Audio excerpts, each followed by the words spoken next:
ಹುಡುಕಾಟ ಪ್ರಾರಂಭಿಸಿದ್ದು within 2 hours ಒಳಗಡೆನೆ ಸೌಜನ್ಯ ಸಿಗ್ತಾಳೆ. ಆದ್ರೆ ಶವ ಆಗಿ ಅವಳ ಕೈಗಳನ್ನ ಅವಳದೇ ದುಪಟ್ಟ ಅಂಡ್ ID ಕಾರ್ಡ್ ಇಂದ ಮರಕ್ಕೆ ಕಟ್ಟಿರ್ತಾರೆ. And most brutal part is ಅವಳ ಯೋನಿ, ಅವಳ ಏನಿತ್ತು ಅದ್ರ ಒಳಗಡೆ 6 ಇಂಚ್ ಮಣ್ಣು ತುಂಬಿರ್ತಾರೆ. ಓ ಬಿಡಪ್ಪ, ನಮ್ ಪೊಲೀಸ್ ಅವ್ರಿಗೆ ತಮ್ಮ ಡ್ಯೂಟಿ ಮೇಲೆ ಎಷ್ಟೊಂದು ನಿಷ್ಠೆ ಇದೆ, ಒಂದೇ ದಿನದಲ್ಲಿ ಆರೋಪಿನ ಹಿಡಿದ್ ಬಿಟ್ರಲ್ಲ ಅಂತ ಪೊಲೀಸ್ ಅವ್ರ ಮೇಲೆ ಫುಲ್ ಒಂಥರ ಹೊಗಳ್ತಾ ಇರ್ತಾರೆ.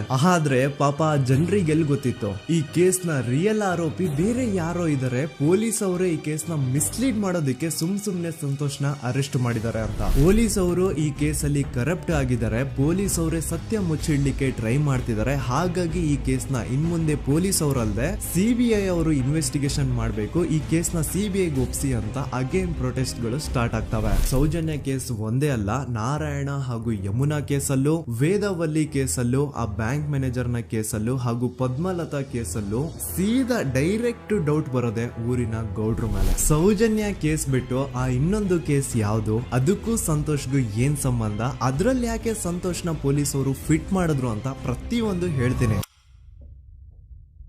ನಾನು ಈ ಚಾನೆಲ್ ನ ಸ್ಟಾರ್ಟ್ ಮಾಡ್ದಾಗಿಂದ one of the most requested video ಬಂದು ಸೌಜನ್ಯ ಕೇಸ್ ಬಗ್ಗೆ. ಸರಿ, ನಮ್ ದೂತ ಸಭೆಯ ಪ್ರಜೆಗಳು ಇಷ್ಟೊಂದು ಕೇಳ್ತಿದಾರಲ್ಲ, ಈ ಒಂದು ಕೇಸ್ ಬಗ್ಗೆ ವಿಡಿಯೋ ಮಾಡುವ ಅಂತ ಸೌಜನ್ಯ ಕೇಸ್ ಬಗ್ಗೆ ನಾನು ರಿಸರ್ಚ್ ಸ್ಟಾರ್ಟ್ ಮಾಡಿದೆ. ಅಂಡ್ ಟ್ರಸ್ಟ್ ಮೀ, ಎಷ್ಟೊಂದು ಕಾಂಪ್ಲೆಕ್ಸ್ ಈ ಒಂದು ಕೇಸ್ ಇದೆ ಅಂತಂದ್ರೆ ನನ್ ತಲೆನೇ ಕೆಟ್ಬಿಡ್ತು. ಬಟ್ ಡೋಂಟ್ ವರಿ, ನಿಮ್ಗಂತೂ ಪ್ರತಿ ಒಂದನ್ನ ತುಂಬಾ ಸಿಂಪಲ್ ಆಗಿ ಅರ್ಥ ಮಾಡಿಸ್ತೇನೆ. ಅನ್ಕೊಳ್ಳಿ, ಒಂದು ಊರು, ಆ ಊರಲ್ಲಿ ಒಂದು ಗೌಡ್ರ ಕುಟುಂಬ ಇದೆ. ಅಂಡ್ ಆ ಗೌಡ್ರ ಕುಟುಂಬ ತುಂಬಾನೇ ಪವರ್ಫುಲ್, ಲೈಕ್ ನಾವು ಮೂವೀಸ್ ಅಲ್ಲಿ ನೋಡ್ತೀವಲ್ಲ ಹಂಗೆ. ಸೊ ಗೌಡ್ರ ಊರು ಬಂದು ಧರ್ಮಸ್ಥಳ ಅಂತ. ಆ ಒಂದು ಊರಲ್ಲಿ ಇವ್ರಿಗೆ ಸಖತ್ ಕಂಟ್ರೋಲ್ ಇರುತ್ತೆ. ಈವನ್ ಅದೇ ಒಂದು ರೀಜನ್ ಅಲ್ಲಿ ಇರುವಂತಹ ಒಂದು ತುಂಬಾನೇ ಪಾಪ್ಯುಲರ್ ದೇವಸ್ಥಾನನು ಸಹ ಇವರೇ ಕಂಟ್ರೋಲ್ ಮಾಡ್ತಿರ್ತಾರೆ. ಆ ಒಂದು ದೇವಸ್ಥಾನ ಇಂದ ಈ ಗೌಡ್ರ ಕುಟುಂಬಕ್ಕೆ ಎಷ್ಟೊಂದು ದುಡ್ಡು ಬರ್ತಾ ಇರುತ್ತೆ ಅಂತಂದ್ರೆ, ಅದೇ ದುಡ್ಡಲ್ಲಿ ಇವರು ಬೇಜನ್ ಪ್ರೈವೇಟ್ ಪ್ರೈಮರಿ ಅಂಡ್ ಹೈಸ್ಕೂಲ್ಸ್ ನ ಸ್ಥಾಪನೆ ಮಾಡಿರ್ತಾರೆ, ಬೇಜನ್ ಪ್ರೈವೇಟ್ ಮೆಡಿಕಲ್ ಕಾಲೇಜಸ್ ಇರ್ತವೆ, ಅಂಡ್ ಬೇಜನ್ ಪ್ರೈವೇಟ್ ದೊಡ್ಡ ಹಾಸ್ಪಿಟಲ್ಸ್ ಇರ್ತವೆ. ಒಟ್ಟಲ್ಲಿ ಹೇಳ್ಬೇಕು ಅಂತಂದ್ರೆ ದುಡ್ಡಿನ ಸುರಿಮಳೆ ಇವ್ರಿಗೆ. ನೋಡಿ, ನಮ್ಮ ಭಾರತ ದೇಶದಲ್ಲಿ ಒಂದು ಕಾನೂನಿದೆ, ದ ರಿಲಿಜಿಯಸ್ ಎಂಡೋಮೆಂಟ್ ಆಕ್ಟ್ 1863 ಅಂತ.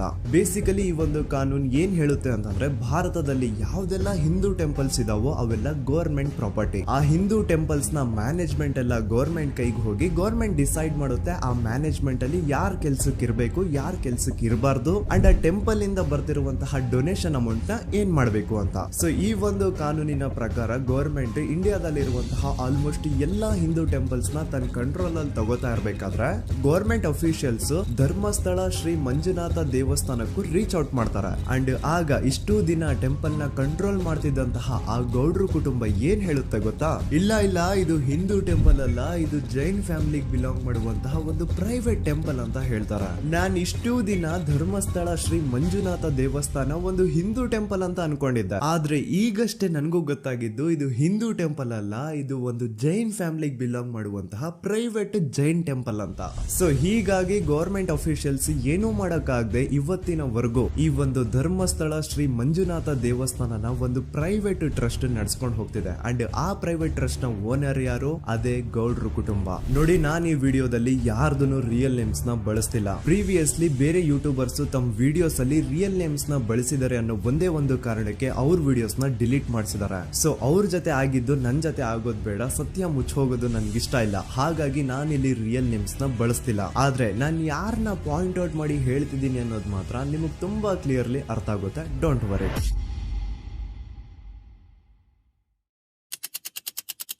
ದಿನಾಂಕ 9/10/2012. A very normal day for everyone except Soujanya. Dharmasthala ಹತ್ರ ಇರುವಂತಹ ಪಂಗಳ್ ಅನ್ನೋ ಒಂದು ಸಣ್ಣ ಹಳ್ಳಿಗೆ ಬಿಲಾಂಗ್ ಮಾಡುವಂತಹ ಸೌಜನ್ಯ ತುಂಬಾನೇ ಒಳ್ಳೆ ಹುಡುಗಿ. SDM ಕಾಲೇಜ್ ಆಫ್ ಉಜ್ರಿಯಲ್ಲಿ 2nd PUC ಓದ್ತಿದ್ದಂತಹ ಇವಳು ತುಂಬಾನೇ ಬ್ರೈಟ್ ಸ್ಟೂಡೆಂಟ್ ಕೂಡ. ಸೊ ಒಂದು ದಿನ ಅಂದ್ರೆ 9 ಅಕ್ಟೋಬರ್ 2012 ಬೆಳಿಗ್ಗೆ 7:30-8 ಗಂಟೆ ಹಾಗೆ ಆಸ್ ಯೂಶುವಲ್ ತನ್ನ ಕಾಲೇಜ್ ಹೋಗೋದಕ್ಕೆ ರೆಡಿ ಆಗ್ತಿರ್ತಾಳೆ. ಅವತ್ತು ಮಂಗಳವಾರದ ದಿನ ಅಂಡ್ ಅವತ್ತು ಲೋಕಲ್ ಫೆಸ್ಟಿವಲ್ ಬೇರೆ ಇರುತ್ತೆ, ಹೊಸ ಅಕ್ಕಿ ಅಂತ. ಈ ಒಂದು ಲೋಕಲ್ ಫೆಸ್ಟಿವಲ್ ದಿನ ಮನೆ ಒಳಗಡೆ ಏನೇ ಅಡುಗೆ ಮಾಡಿದ್ರು ಹೊಸ ಅಕ್ಕಿನೇ ಬಳಸಬೇಕು. ಸೊ ಹೊಸ ಅಕ್ಕಿ ತಂದು ಬ್ರೇಕ್ಫಾಸ್ಟ್ ನ ರೆಡಿ ಮಾಡೋಷ್ಟ್ರಲ್ಲಿ ಸೌಜನ್ಯ ಅವ್ರ ತಾಯಿ ತುಂಬಾ ಲೇಟ್ ಮಾಡ್ತಾರೆ. ಸೊ ಕಾಲೇಜ್ಗೆ ಲೇಟ್ ಆಗ್ತಿದೆ ಅಂತ ಈ ಸೌಜನ್ಯ ಟಿಫಿನ್ ಸಹ ಮಾಡದೆ ಹಾಗೆ ಹೋಗ್ತಾಳೆ. ಅವಳ ತಲೆಯಲ್ಲಿ ಏನಿತ್ತು ಅಂತಂದ್ರೆ, ಹೆಂಗೋ ಇವತ್ತು ಲೋಕಲ್ ಫೆಸ್ಟಿವಲ್ ಬೇರೆ ಇದೆ, ಹಾಗಾಗಿ ಮೇ ಬಿ ಕಾಲೇಜು ಬೇಗ ಬಿಡ್ಬೋದು, ಸೊ ಮಧ್ಯಾಹ್ನ ಡೈರೆಕ್ಟ್ ಮನೆಗೆ ಬಂದು ಊಟ ಬಿಡುವ ಅಂತ ಅವಳು ಅನ್ಕೊಂಡಿರ್ತಾಳೆ. ಆದ್ರೆ ಕಾಲೇಜ್ ಹೋಗಾದ್ಮೇಲೆ ಗೊತ್ತಾಗುತ್ತೆ ಅವತ್ತು ಅವಳಿಗೆ ಸ್ಪೆಷಲ್ ಕ್ಲಾಸಸ್ ಬೇರೆ ಇದೆ ಅಂತ. ಸೌಜನ್ಯ ಬ್ರೇಕ್ಫಾಸ್ಟ್ ಕೂಡ ಮಾಡಿರಲ್ಲ ಅಂಡ್ ಲಂಚ್ ಬಾಕ್ಸ್ ಕೂಡ ತಂದಿರಲ್ಲ. ಹಾಗಾಗಿ ಲಂಚ್ ಟೈಮ್ ಅಲ್ಲಿ ಸೌಜನ್ಯನ ಒಬ್ಳು ಫ್ರೆಂಡ್ ಜಾನ್ವಿ ತಾನ್ ತಂದಿರುವಂತಹ ಲಂಚ್ ಬಾಕ್ಸ್ ಅಲ್ಲಿ ಒಂದಿಷ್ಟು ಲಂಚ್ ನ ಆಫರ್ ಮಾಡ್ತಾಳ. ಆದ್ರೆ ಸೌಜನ್ಯ ಪರವಾಗಿಲ್ಲ ನೀನ್ ತಿನ್ನು, ನಾನ್ ಮನೆಗೆ ಹೋಗ್ಬಿಟ್ಟು ಊಟ ಮಾಡ್ಕೊಂತೀನಿ ಅಂತ ಹೇಳ್ತಾಳ. ಸುಮಾರು ಮಧ್ಯಾಹ್ನದ 3:45ಕ್ಕೆ ಕಾಲೇಜ್ ಬಿಡುತ್ತೆ. ಸೌಜನ್ಯ ಕಾಲೇಜ್ ಇಂದ ಬಸ್ ಅಲ್ಲಿ ಬಂದು ನೇತ್ರಾವತಿ ಬಸ್ ಸ್ಟಾಪ್ ಹತ್ರ ಇಳ್ಕೋತಾಳ. ಅವಳ ಜೊತೆ ಅವಳ ಕ್ಲಾಸ್ ಮೇಟ್ಸ್ ಅಂಡ್ ಫ್ರೆಂಡ್ಸ್ ಎಲ್ಲ ಇರ್ತಾರೆ. ಸೊ ಅವ್ರಿಗೆಲ್ಲ ಬಾಯ್ ಹೇಳ್ಬಿಟ್ಟು ಸೌಜನ್ಯ ತನ್ನ ಮನೆ ಕಡೆಗೆ ಹೊರಡ್ತಾಳ. ನೇತ್ರಾವತಿ ಬಸ್ ಸ್ಟಾಪ್ ಇಂದ ಸೌಜನ್ಯ ಮನೆಗೆ 20 ಮಿನಿಟ್ಸ್ ನ ವಾಕ್ ಇರುತ್ತೆ. ಮ್ಯಾಕ್ಸ್ ಟು ಮ್ಯಾಕ್ಸ್ 30 ಮಿನಿಟ್ ಹಿಡಿಬಹುದು. ಸೊ ಸೌಜನ್ಯ ನಡ್ಕೊಂಡು ಮನೆ ಕಡೆಗೆ ಹೋಗ್ತಾ ಇರ್ತಾಳೆ. ಒಂದ್ ಸ್ವಲ್ಪ ದೂರದಲ್ಲಿ ಪ್ರಕೃತಿ ಹಾಸ್ಪಿಟಲ್ ಅಂತ ಒಂದಿರುತ್ತೆ. ಅಲ್ಲಿನ ಸೆಕ್ಯೂರಿಟಿ ಗಾರ್ಡ್ ಸೌಜನ್ಯ ನಡ್ಕೊಂಡು ಹೋಗ್ತಾ ಇರೋದನ್ನ ನೋಡ್ತಾನೆ ಕೂಡ. ನಂತರ ಸೌಜನ್ಯ ಒಂದು 10 ನಿಮಿಷ ಹಂಗೆ ಮುಂದೆ ನಡ್ಕೊಂಡು ಹೋಗಾದ್ಮೇಲೆ ಸೌಜನ್ಯಗೆ ತನ್ನ ಮಾವ ಸಿಗ್ತಾರ. ಅವರು ಸೌಜನ್ಯನ ನೋಡಿ ಮಾತಾಡಿಸ್ತಾರೆ. ಯಾಕಮ್ಮ ಕಾಲೇಜಿಂದ ಇಷ್ಟು ಲೇಟ್ ಬರ್ತಿದ್ಯಾ ಅಂತ ಕೇಳ್ತಾರೆ. ಆಗ ಸೌಜನ್ಯ ಇಲ್ಲ ಮಾವ, ಕಾಲೇಜಲ್ಲಿ ಸ್ಪೆಷಲ್ ಕ್ಲಾಸ್ ಇತ್ತು ಹಾಗಾಗಿ ಲೇಟ್ ಆಗ್ಬಿಡ್ತು ಅಂತ ಹೇಳಿ ಒಂದೆರಡು ಮಾತಾಡಿಸಿ ನಂತರ ತನ್ನ ಮನೆ ಕಡೆ ತಾನು ಹೊರಡ್ತಾಳ. ಈಗ ಆ ಒಂದು ಪಾಯಿಂಟ್ ಇಂದ ಸೌಜನ್ಯಗೆ ತನ್ನ ಮನೆ ಹೋಗ್ಲಿಕ್ಕೆ 10 ನಿಮಿಷ ಬೇಕು. ಮ್ಯಾಕ್ಸ್ ಟು ಮ್ಯಾಕ್ಸ್ 20 ಮಿನಿಟ್ ಅನ್ಕೊಳ್ಳಿ. 3:45ಕ್ಕೆ ಕಾಲೇಜ್ ಬಿಟ್ರೆ ಅರೌಂಡ್ 4:30ಗೆ ಮನೇಲಿ ಇರ್ಬೇಕಾಗಿದ್ದು ಹುಡುಗಿ 6:15 ಗಂಟೆ ಆಗಿದ್ರು ಮನೆಗೆ ಸೇರಿರಲ್ಲ. ಸೊ ಮನೇಲಿ ಸೌಜನ್ಯ ಅವ್ರ ತಾಯಿಗೆ ಟೆನ್ಷನ್ ಸ್ಟಾರ್ಟ್ ಆಗುತ್ತೆ. ಏನಪ್ಪಾ ಈ ಹುಡುಗಿ ಎಷ್ಟೊತ್ತಾದ್ರೂ ಇನ್ನು ಮನೆಗ್ ಬಂದಿಲ್ವಲ್ಲ ಅಂತ. ಸೊ ಅವ್ರೇನ್ ಮಾಡ್ತಾರೆ, ಸೌಜನ್ಯ ಅವ್ರ ತಂದೆ ಕಾಲ್ ಮಾಡ್ಬಿಟ್ಟು ರೀ ಹಿಂಗೆ 3:30-4 ಗಂಟೆಗೆ ಕಾಲೇಜ್ ಇಂದ ಮನೆಗ್ ಬರ್ತಿದ್ದಿದ್ ನಮ್ ಹುಡುಗಿ ಇವತ್ತು 7 ಗಂಟೆ ಆದ್ರೂ ಇನ್ನು ಮನೆಗ್ ಬಂದಿಲ್ಲ, ನೀವು ಸ್ವಲ್ಪ ಬೇಗ ಮನೆಗ್ ಬಂದು ವಿಚಾರಿಸಿ ಅಂತ ಗಾಬ್ರಿಲಿ ಹೇಳ್ತಾರ. ಸರಿ ಅಂತ ಸೌಜನ್ಯ ಅವ್ರ ತಂದೆ ಮನೆಗ್ ಬಂದ್ಬಿಟ್ಟು ಸೌಜನ್ಯನ ಫ್ರೆಂಡ್ಸ್ ಕ್ಲಾಸ್ ಮೇಟ್ಸ್ ಯಾರ್ದೆಲ್ಲ ಅವ್ರ ಹತ್ರ ನಂಬರ್ ಇರುತ್ತೋ ಅವ್ರಿಗೆಲ್ಲ ಕಾಲ್ ಮಾಡ್ಬಿಟ್ಟು ಸೌಜನ್ಯ ಬಗ್ಗೆ ಕೇಳ್ತಾರ. ನಮ್ ಹುಡುಗಿ ಏನಾದ್ರೂ ನಿಮ್ ಮನೆಗ್ ಬಂದಿದ್ದಾಳ ಅಮ್ಮ ಅಂತ. ಆದ್ರೆ ಸೌಜನ್ಯನ ಫ್ರೆಂಡ್ಸ್ ಅಂಡ್ ಕ್ಲಾಸ್ ಮೇಟ್ಸ್ ಎಲ್ಲ ಇಲ್ಲ ಅಂಕಲ್ ನಮ್ ಮನೆಗಂತೂ ಸೌಜನ್ಯ ಏನು ಬಂದಿಲ್ಲ, ಅವಳು ಬಸ್ ಸ್ಟಾಪ್ ಇಂದ ಸೀದಾ ನಿಮ್ ಮನೆ ಕಡೆಗೇನೆ ಹೊರಟ್ಲಲ್ವಾ, ಯಾಕೆ ಇನ್ನೂ ಬಂದಿಲ್ವಾ ಅಂತ ಕೇಳ್ತಾರ. ಆಗ ಸೌಜನ್ಯ ಅವ್ರ ತಂದೆ ಇಲ್ಲಮ್ಮ ಬಂದಿಲ್ಲ ಹಾಗಾಗಿನೇ ಕಾಲ್ ಮಾಡಿರೋದು ಅಂತ ಹೇಳಿ ಕಾಲ್ ಕಟ್ ಮಾಡ್ತಾರ. ದೆನ್ ಸೌಜನ್ಯ ಅವ್ರ ತಂದೆ ಸೌಜನ್ಯ ಅವ್ರ ಮಾವ ಕಾಲ್ ಮಾಡ್ತಾರ. ಅಳಿಯ ಎಲ್ಲಿದ್ಯಾ, ನನ್ ಮಗಳು ಇನ್ನು ಮನೆಗ್ ಬಂದಿಲ್ಲ, ನೀನೇನಾದ್ರೂ ಅವಳನ್ನ ನೋಡ್ದ ಅಂತ ಕೇಳ್ತಾರ. ಆ ಕಡೆಯಿಂದ ಅವರು ಸೌಜನ್ಯನ ಮಾವ ಹೇಳ್ತಾರೆ, ಹ್ಞೂ ನಾನ್ ನೋಡ್ದೆ, 4 ಕಾಲು ಹಾಗೆ ಆ ಹುಡುಗಿ ಕಾಲೇಜ್ ಇಂದ ಬರ್ಬೇಕಾದ್ರೆ ನನಗ್ ಕಾಣಿಸಿದ್ಲು, ನಾನ್ ಸ್ವಲ್ಪ ಮಾತಾಡ್ದೆ ಅವಳ ಹತ್ರ, ಅದಾದ್ಮೇಲೆ ಅವಳು ಮನೆ ಕಡೆ ಹೋದ್ಲಲ್ಲ, ಯಾಕೆ ಇನ್ನೂ ಬಂದಿಲ್ವಾ ಅಂತ ಅವರೇ ಉಲ್ಟಾ ಕ್ವಶನ್ ಕೇಳ್ತಾರ. ಈ ಕಡೆ ಸೌಜನ್ಯ ಅವ್ರ ತಂದೆ ಇಲ್ಲ 7 ಗಂಟೆ ಆದ್ರೂ ಮಗು ಇನ್ನು ಮನೆಗ್ ಬಂದಿಲ್ಲ, ನಮ್ಗೆ ಯಾಕೋ ತುಂಬಾ ಗಾಬರಿ ಆಗ್ತಿದೆ, ನೀನೊಂದ್ ಕೆಲ್ಸ ಮಾಡು ನಮ್ಮವ್ರನ್ನೆಲ್ಲ ಸೇರ್ಸು ಎಲ್ರೂ ಸೇರಿ ಹುಡುಕುವ ಅವಳನ್ನ ಅಂತ ಸುಮಾರು ರಾತ್ರಿ 7 ಗಂಟೆಯಿಂದ ಹಿಡಿದು 11 ಗಂಟೆವರೆಗೂ ಸೌಜನ್ಯನ ಮನೆಯವರು ಅಂಡ್ ಊರಿನ ಜನ 200-300 ಜನ ಸೇರ್ಕೊಂಡು ಸೌಜನ್ಯನ ಹುಡುಕ್ತಾರೆ. ಆದ್ರೆ ಸೌಜನ್ಯನ ಒಂದು ಸುಳಿವು ಸಿಗಲ್ಲ. ಸೊ ಕೊನೆಗೆ ಸಹಾಯ ಕೇಳ್ತಾ ರಾತ್ರಿ 11 ಗಂಟೆ ಹಾಗೆ ಸೌಜನ್ಯನ ತಂದೆ ತಾಯಿ ಅಂಡ್ ಊರಿನ ಜನ ಎಲ್ಲ ಬೆಳ್ತಂಗಡಿ ಪೊಲೀಸ್ ಸ್ಟೇಷನ್ ಹತ್ರ ಹೋಗ್ತಾರ. ಅಲ್ಲಿ ಪೊಲೀಸ್ ಅವ್ರ ಹತ್ರ ಕಾಲೇಜ್ ಹೋಗಿದ್ ನಮ್ ಹುಡುಗಿ ಇಷ್ಟೊತ್ತಾದ್ರೂ ಇನ್ನು ಮನೆಗ್ ಬಂದಿಲ್ಲ, ಎಷ್ಟು ಹುಡುಕಿದ್ರು ಸಿಗ್ತಾ ಇಲ್ಲ, ಸೊ ಪ್ಲೀಸ್ ಒಂದು ಮಿಸ್ಸಿಂಗ್ ರಿಪೋರ್ಟ್ ನ ಫೈಲ್ ಮಾಡಿ ನಮ್ ಹುಡುಗಿನ ಹುಡುಕೊಡಿ ಅಂತ ಕೇಳ್ಕೊತಾರ. ಆದ್ರೆ ಪೊಲೀಸ್ ಅವರು ಒಪ್ಪಲ್ಲ. ಇಲ್ಲ ಯಾವುದೇ ಪರ್ಸನ್ ಮಿಸ್ಸಿಂಗ್ ಆದ್ರೆ ಆಫ್ಟರ್ 24 ಅವರ್ಸ್ ಆದ್ಮೇಲೆ ರಿಪೋರ್ಟ್ ಫೈಲ್ ಮಾಡಕ್ಕಾಗೋದು. ಸೊ ನೀವ್ ಒಂದ್ ಕೆಲ್ಸ ಮಾಡಿ, ಈಗ ಮನೆಗ್ ಹೋಗಿ ನಾಳೆ ಬೆಳಿಗ್ಗೆವರೆಗೂ ನೋಡಿ, ನಾಳೆ ಬೆಳಿಗ್ಗೆವರೆಗೂ ನಿಮ್ ಮಗಳು ನಿಮ್ ಮನೆಗ್ ಬಂದಿಲ್ಲ ಅಂತಂದ್ರೆ ಆಗ ಬಂದ್ಬಿಟ್ಟು ಮಿಸ್ಸಿಂಗ್ ರಿಪೋರ್ಟ್ ನ ಫೈಲ್ ಮಾಡಿಸಿ ಅಂತ ಹೇಳಿ ಕಳಿಸ್ತಾರ. ಆಗ ಆಲ್ಮೋಸ್ಟ್ ಮಿಡ್ ನೈಟ್ ಆಗಿರೋದ್ರಿಂದ ಅಂಡ್ ಮಳೆ ಬೇರೆ ತುಂಬಾ ಜೋರಾಗಿ ಬರ್ತಾ ಇರುತ್ತೆ. ಸೊ ಈ ಸಿಚುವೇಶನ್ ಅಲ್ಲಿ ಸೌಜನ್ಯನ ಹುಡುಕ್ಲಿಕ್ಕೆ ಆಗಲ್ಲ. ನಾಳೆ ಬೆಳಿಗ್ಗೆ ಸೇರ್ಕೊಂಡು ಅಗೇನ್ ಎಲ್ರು ಸೌಜನ್ಯನ ಹುಡುಕುವ ಅಂತ ಸೌಜನ್ಯನ ಮನೆಯವರು ಅಂಡ್ ಊರಿನ ಜನ ಎಲ್ರು ತಮ್ಮ ಮನೆಗೆ ಹೋಗ್ಬಿಡ್ತಾರ. ನೆಕ್ಸ್ಟ್ ದಿನ ಅಂದ್ರೆ 10 ಅಕ್ಟೋಬರ್ 2012 ಬುಧವಾರದ ದಿನ ಬೆಳಿಗ್ಗೆ 10 ಗಂಟೆ ಹಾಗೆ ಸೌಜನ್ಯನ ಮನೆಯವರು ಅಂಡ್ ಊರಿನ 200-300 ಜನ ಸೇರ್ಕೊಂಡು ಅಗೇನ್ ಸೌಜನ್ಯಗೋಸ್ಕರ ಹುಡುಕಾಟ ಸ್ಟಾರ್ಟ್ ಮಾಡ್ತಾರ. ಹುಡುಕಾಟ ಪ್ರಾರಂಭಿಸಿದ್ದು ವಿತಿನ್ 2 ಅವರ್ಸ್ ಒಳಗಡೆನೆ ಸೌಜನ್ಯ ಸಿಗ್ತಾಳೆ. ಆದ್ರೆ ಶವ ಆಗಿ ಆ 200-300 ಊರಿನ ಜನ ಎಲ್ಲ ಸೇರ್ಕೊಂಡು ಏನ್ ಸೌಜನ್ಯನ ಹುಡುಕ್ತಾ ಇದ್ರು ಅದರಲ್ಲಿ ಯಾರೋ ಒಬ್ರಿಗೆ ಸೌಜನ್ಯನ ಮನೆಯಿಂದ ಕೇವಲ 10 ನಿಮಿಷ ದೂರದಲ್ಲಿರುವಂತಹ ಒಂದು ಹಳ್ಳನ ದಡದಲ್ಲಿ ಸೌಜನ್ಯ ಮೃತದೇಹ ಸಿಗುತ್ತಾ. ಈಗ ಸತ್ತಿರುವಂತಹ ಸೌಜನ್ಯನ ಡೆಡ್ ಬಾಡಿ ಯಾವ ಒಂದು ಕಂಡೀಷನ್ ಅಲ್ಲಿ ಇತ್ತು ಅಂತ ಹೇಳ್ತೀನಿ, ಸ್ವಲ್ಪ ಗಮನ ಇಟ್ಟು ಕೇಳಿಸ್ಕೊಳ್ಳಿ. ಅವಳ ಕೈಗಳನ್ನ ಅವಳದೇ ದುಪಟ್ಟ ಅಂಡ್ ID ಕಾರ್ಡ್ ಇಂದ ಮರಕ್ಕೆ ಕಟ್ಟಿರ್ತಾರ.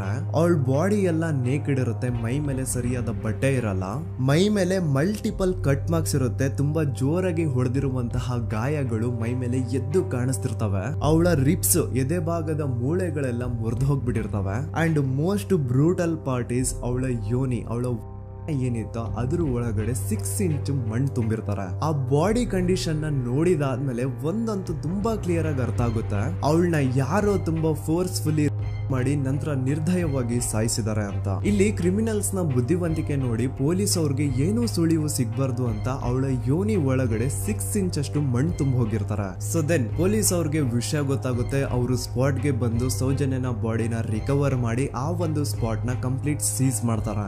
ಒಬ್ಳು ಸಾಮಾನ್ಯ ಮಿಡಲ್ ಕ್ಲಾಸ್ ಹುಡುಗಿ, ಒಬ್ಳು ವೆರಿ ಬ್ರೈಟ್ ಸ್ಟೂಡೆಂಟ್ ನ ಈ ಮಟ್ಟಿಗೆ ಇಷ್ಟು ನಿರ್ದಯವಾಗಿ ಸಾಯಿಸಿರೋದು ಯಾರು? ಇನ್ ಕೇಸ್ ಏನಾದ್ರೂ ಈ ಕ್ರೈಮ್ ಮಾಡಿದವನು ಸಿಕ್ಕಿ ಬಿದ್ರೆ ಅವನ್ನ ಸುಮ್ನೆ ಬಿಡಬಾರ್ದು ಅಂತ ಜನ ಆಕ್ರೋಶ ವ್ಯಕ್ತಪಡಿಸ್ತಾರೆ. ಅಂಡ್ ಗೆಸ್ ವಾಟ್, ನಮ್ ಪೊಲೀಸ್ ಅವರು ಇಷ್ಟೊಂದು ಫಾಸ್ಟ್ ಆಗಿ ಇನ್ವೆಸ್ಟಿಗೇಷನ್ ಕಂಪ್ಲೀಟ್ ಮಾಡ್ತಾರೆ ಅಂತ ನಾನಂತೂ ಎಕ್ಸ್ಪೆಕ್ಟ್ ಮಾಡಿರ್ಲಿಲ್ಲ. ಅಂಡ್ ಈವನ್ ಈ ಒಂದು ವಿಷಯದಿಂದ ಊರಿನ ಜನನು ಶಾಕ್ ಆಗ್ತಾರೆ. ಸೌಜನ್ಯ ಬಾಡಿ ಸಿಕ್ಕಿದ್ದ ನೆಕ್ಸ್ಟ್ ದಿನ ಅಂದ್ರೆ 11 ಅಕ್ಟೋಬರ್ 2012 ಸಂಜೆ 5 ಗಂಟೆ ಹಾಗೆ ಯಾರು ಸೌಜನ್ಯನ ಮರ್ಡರ್ ಮಾಡಿದ್ನೋ ಆ ಕ್ರಿಮಿನಲ್ ಕೂಡ ಸಿಕ್ಕಿ ಬೀಳ್ತಾನೆ. ಈಗ ನೀವು ಥಿಂಕ್ ಮಾಡ್ಬೋದು, ಸೌಜನ್ಯನ ಯಾರು ಮರ್ಡರ್ ಮಾಡಿದ್ರು ಅಂಡ್ ಯಾರ ಕ್ರೈಮ್ ನ ಮಾಡಿದ್ರು ಅವನು ನೆಕ್ಸ್ಟ್ ದಿನಾನೇ ಸಿಕ್ಕಿ ಬಿದ್ದ. ಹಾಗಿದ್ರೆ ಈ ಕೇಸ್ ಯಾವಾಗ್ಲೂ ಕ್ಲೋಸ್ ಆಗ್ಬಿಡ್ಬೇಕಿತ್ತು. ಆದ್ರೂ ಸ್ಟಿಲ್ ಇವತ್ತಿನ ದಿನವರೆಗೂ ಯಾಕೆ ಈ ಕೇಸ್ ಪದೇ ಪದೇ ನ್ಯೂಸ್ ಅಲ್ಲಿ ಬರುತ್ತೆ ಅಂದ್ರೆ, ನಮ್ ದೂತ ಸಭೆಯ ಪ್ರಜೆಗಳೇ ರೆಡಿ ಆಗಿ, ಆರೋಪಿ ಸಿಕ್ಕಾದ್ಮೇಲೆ ಈ ಕೇಸು ಕ್ಲೋಸ್ ಆಗಿಲ್ಲ. ಆಕ್ಚುಲಿ ಈ ಕೇಸು ಓಪನ್ ಆಗಿದ್ದೆ ಈಗ.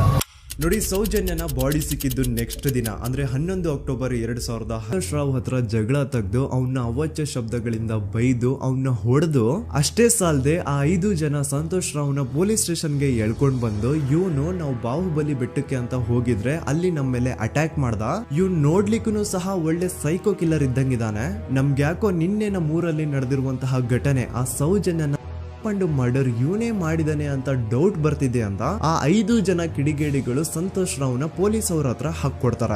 ಅಂಡ್ ಪೊಲೀಸ್ ಅವ್ರು ಕೂಡ ಎಂತವ್ರು ನೋಡಿ, ಯಾರೋ 5 ಜನ ಕಿಡಿಗೇಡಿಗಳು ಬಂದು ಇವನೇ ಕೊಲೆ ಮಾಡಿದಾನೆ ಅಂತ ಹೇಳಿದ ತಕ್ಷಣ ಹಿಂದೆ ಮುಂದೆ ಕ್ರಾಸ್ ಚೆಕ್ ಮಾಡದೆ ಸಂತೋಷ್ ರಾವ್ನ ಅರೆಸ್ಟ್ ಮಾಡಿ ಸೌಜನ್ಯ ಕೇಸ್ ನ ಆರೋಪಿ ಸಿಕ್ಕಿದಾನೆ ಅಂತ ಎಲ್ಲಾ ಕಡೆ ಘೋಷಣೆ ಮಾಡ್ಬಿಡ್ತಾರ.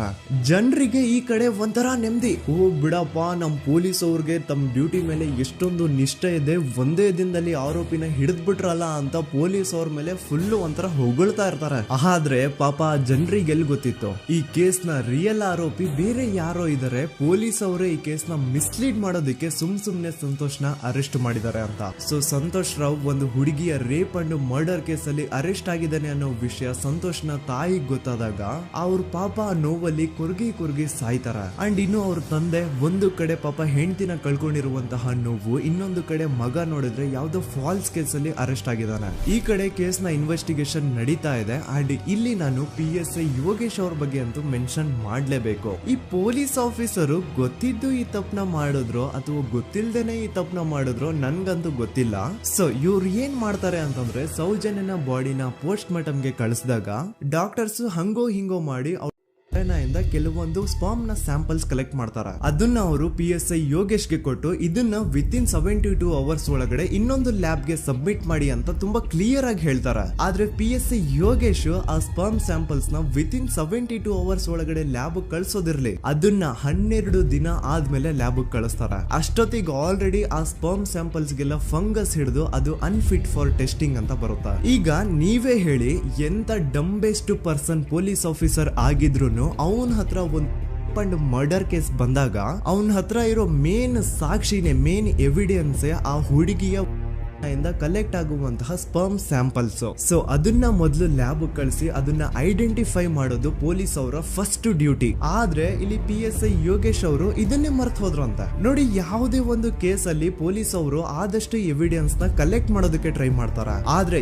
ಈ ಒಂದು ಕೇಸ್ ಅಲ್ಲಿ ಮಾತ್ರ ಪೊಲೀಸ್ ಅವರು ಎವಿಡೆನ್ಸ್ ನ ಕಲೆಕ್ಟ್ ಮಾಡೋ ಬದಲಾಗಿ ಎವಿಡೆನ್ಸ್ ನ ಡಿಸ್ಟ್ರಾಯ್ ಮಾಡೋದ್ರಲ್ಲಿ ಮುಂದೆ ಇದ್ರು. ಅಷ್ಟೇ ಅಲ್ಲದೆ ಈ ಪೊಲೀಸ್ ಆಫೀಸರ್ ಸೇರ್ಕೊಂಡು ಸಂತೋಷ್ ರಾವ್ಗೆ ಸೆಲ್ ಅಲ್ಲಿ ಎಂತ ಟಾರ್ಚರ್, ಎಂತ ಹಿಂಸೆ ಕೊಡ್ತಾರೆ ಅಂದ್ರೆ ನೆನ್ಸ್ಕೊಂಡ್ರೆ ಮೈ ಜುಮ್ ಅನ್ನುತ್ತ. ಹೊಡಿಯೋದು, ಕೆಟ್ಟದಾಗ ಬೈಯೋದು ಇದೆಲ್ಲ common. Most brutal part is Santosh ರಾವ್ನ ಪ್ಯಾಂಟ್ ಬಿಚ್ಚಿ ಅವನ ಪ್ರೈವೇಟ್ ಪಾರ್ಟ್ ಮೇಲೆ ಬಿಸಿ ಬಿಸಿ ಕುದೀತಾ ಇರುವಂತಹ ನೀರ್ ಚಲ್ತಾರ. ಈ ಕ್ರೈಮ್ ನೀನೇ ಮಾಡಿದ್ಯಾ ಅಂತ ಒಪ್ಕೋ, ಇಲ್ಲ ಅಂತಂದ್ರೆ ನಿನ್ನ ಸೆಲ್ ಒಳಗಡೆನೆ ಸಾಯಿಸ್ಬಿಡ್ತೀವಿ, ನಿನ್ನ ತಂದೆ ತಾಯಿ ಎಲ್ರು ಸಾಯಿಸ್ಬಿಡ್ತೀವಿ ಅಂತ ಬ್ಲಾಕ್ ಮೇಲ್ ಮಾಡ್ತಾರ. ನೋಡಿ, ಸಂತೋಷ್ ರಾವ್ ಜಾಗದಲ್ಲಿ ನನ್ನಂತ ನಿಮ್ಮಂತ ನಾರ್ಮಲ್ ಪರ್ಸನ್ ಯಾರಾದ್ರೂ ಇದ್ದಿದ್ರೆ ಪೊಲೀಸ್ ಅವರು ಕೊಡ್ತಿರುವಂತಹ ಹಿಂಸೆನ ತಡ್ಕೊಳಕ್ಕಾಗದೆ ಆ ಕ್ರೈಮ್ ಮಾಡಿಲ್ಲ ಅಂದ್ರೂ ಮಾಡಿದೀನಿ ಅಂತ ಒಪ್ಕೊಬಿಡ್ತಾ ಇದ್ವಿ. ಆದ್ರೆ ಸಂತೋಷ್ ರಾವ್ ಮೆಂಟಲಿ ಇಲ್ಲಿರೋದೇ ಅವನ್ಗೆ ಅಡ್ವಾಂಟೇಜ್ ಆಗೋಯ್ತು. ಪೊಲೀಸ್ಗಳು ಸಂತೋಷ್ ರಾವ್ಗೆ ಎಷ್ಟೇ ಹೊಡೆದ್ರು, ಎಷ್ಟೇ ಬೈದ್ರು, ಎಷ್ಟೇ ಬ್ಲಾಕ್ ಮೇಲ್ ಮಾಡಿದ್ರು ಸಂತೋಷ್ ರಾವ್ ಬಾಯಲ್ಲಿ ನಾನ್ ಈ ಕ್ರೈಮ್ ನ ಮಾಡಿಲ್ಲ ಅಂತಾನೆ ಬರುತ್ತೆ ಹೊರತು ಆ ಕ್ರೈಮ್ ನ ಅವನು ಒಪ್ಕೊಳ್ಳೋದೇ ಇಲ್ಲ. ದೆನ್ ಕೋರ್ಟ್ ಟ್ರಯಲ್ಸ್ ಸ್ಟಾರ್ಟ್ ಆಗುತ್ತೆ. ಈ ಕ್ರೈಮ್ ನ ಸಂತೋಷೇ ಮಾಡಿದಾನೆ ಅಂತ ಸೌಜನ್ಯ ಕಡೆಯ ಲಾಯರ್ ವಾದ ಮಾಡ್ತಾನೆ. ಅದಕ್ಕೆ ಆಪೋಸಿಟ್ ಆಗಿ ಸಂತೋಷ್ ರಾವ್ ಕಡೆಯಿಂದ ಒಬ್ರು ಲಾಯರ್ ಇಲ್ಲ ಸಂತೋಷ್ ರಾವ್ ಈ ಕ್ರೈಮ್ ನ ಮಾಡ್ಲಿಕ್ಕೆ ಸಾಧ್ಯನೇ ಇಲ್ಲ ಅಂತ ವಾದ ಮಾಡ್ತಿರ್ತಾರೆ.